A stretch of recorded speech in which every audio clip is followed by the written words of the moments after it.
Welcome to VMT News Morning Edition. I am Arnie Seguirre.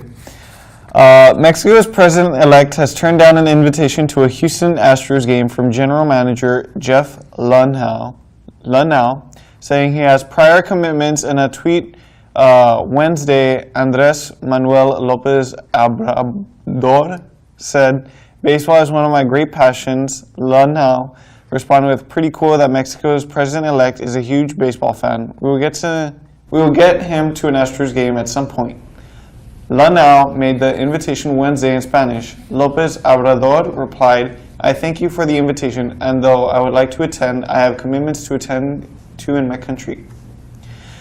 Upcoming events. The festival that will be set for next week will be one of the best ones yet.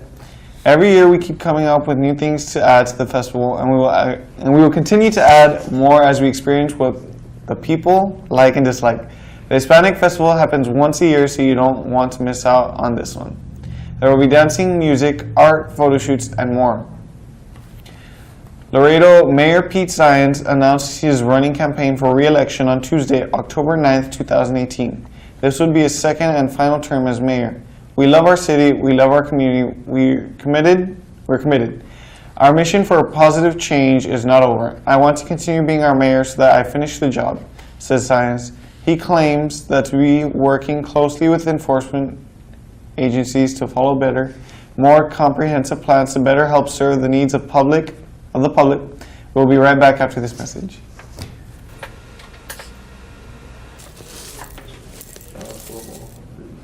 Are you going camera 2 this time? Do you need me to position camera 2? Okay, just, like, do I move it or? Publicly, the studio has disallowed.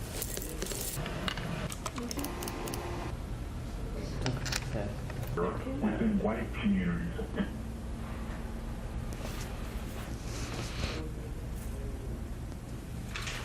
Snow in October. See white stuff this weekend. A cold front is expected to move through Texas on Sunday, bringing the coolest temperatures so far this fall.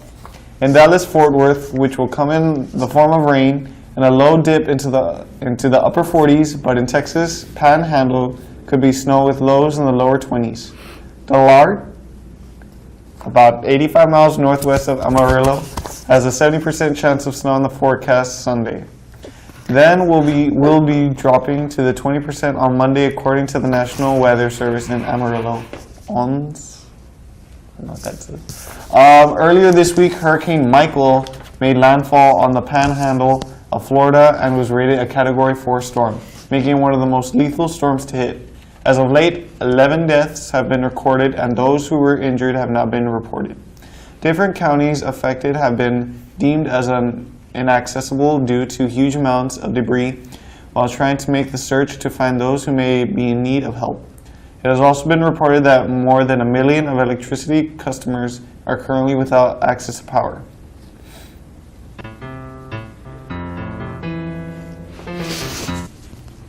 That's right, Dino-Tex, your funny little dinosaurs. You can play with friends. Can I see this? Play it anywhere. Like playing outside. Hey, so do I move for weather when he's saying the national story? A dino that keeps out of your boredom. Buy that at your local store for $7.85. Warning, small parts can choke a child. Make sure the child's... Do I move for weather when he's doing the national story? This being the Generation Award, I'm gonna cut to the chase. I've been to London. It's been amazing. I was working on...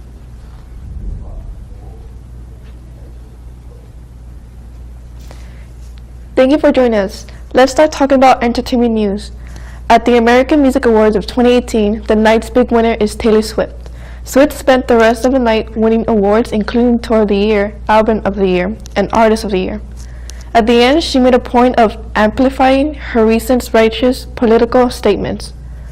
I just wanted to make a mention of the fact that this award and every single award given out tonight were voted on by the people. And you know what else is voted on by the people? The midterms election. It's on November 6th. Get out and vote. I love you guys.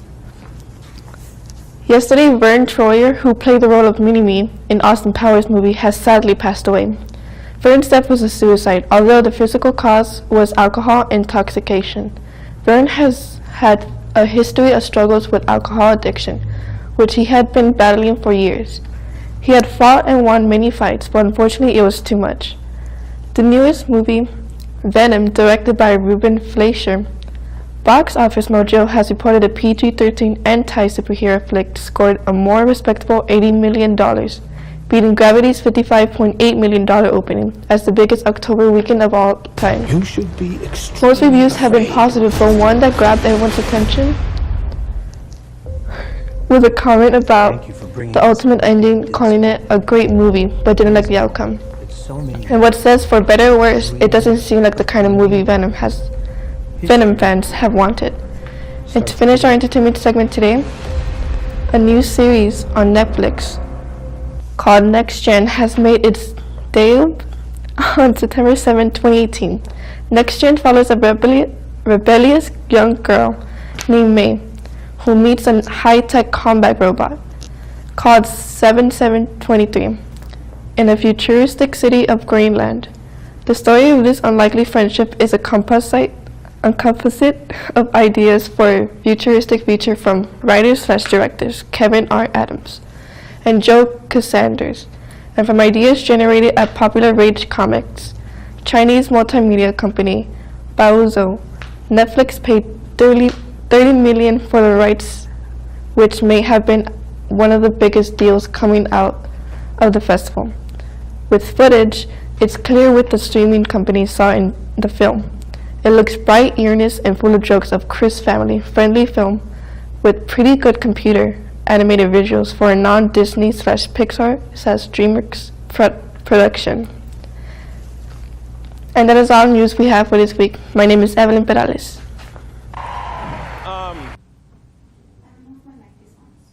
Do I go? The fight for votes between Ted Cruz and Beto O'Rourke will soon be reaching a conclusion on the 6th of November. The two have been campaigning non-stop to get their names out to the population, but Beto has had to try even harder since almost nobody knew about him before his campaigns. Meanwhile, everyone knows Ted Cruz, Beto, and Ted have been neck and neck in recent polls to determine who's likely to win the entire election.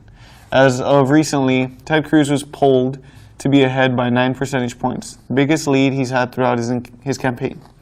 This lead has people wondering whether Beto's wave of enthusiasm has finally calmed down. If you're old enough to vote, do your research and go out to vote when it is time. This past week, Brett Kavanaugh was voted into position on the Supreme Court.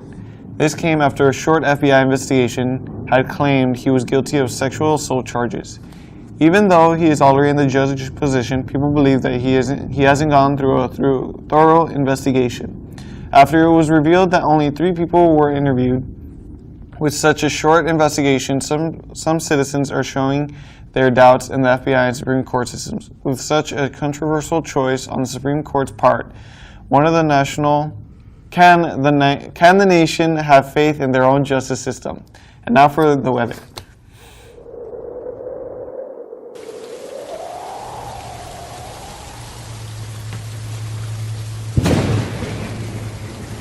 Good morning and welcome to the weather segment. My name is Jetsa Perales and I wanted to start today by showing you some pictures of the devastation Hurricane Michael did on state of Florida.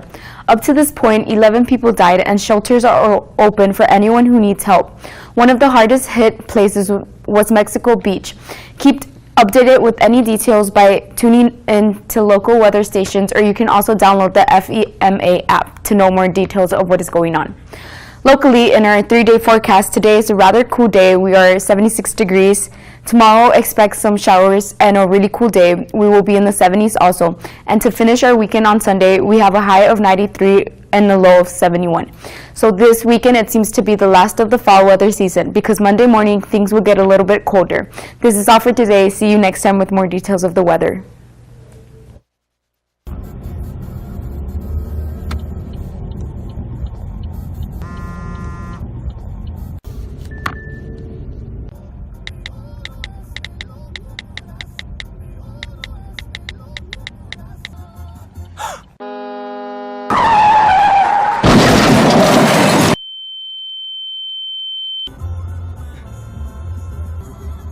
Never again.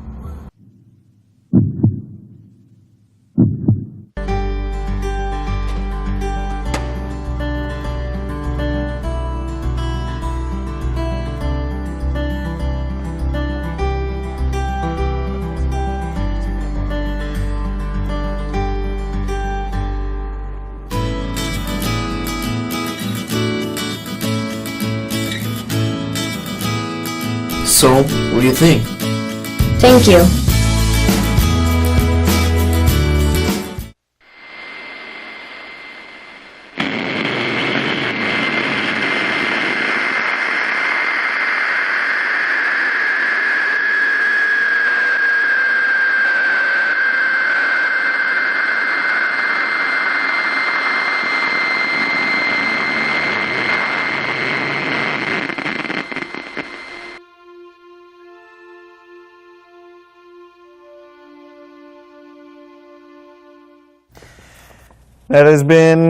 This has been VMT News Morning Edition. My name is Aaron. We'll see you next time.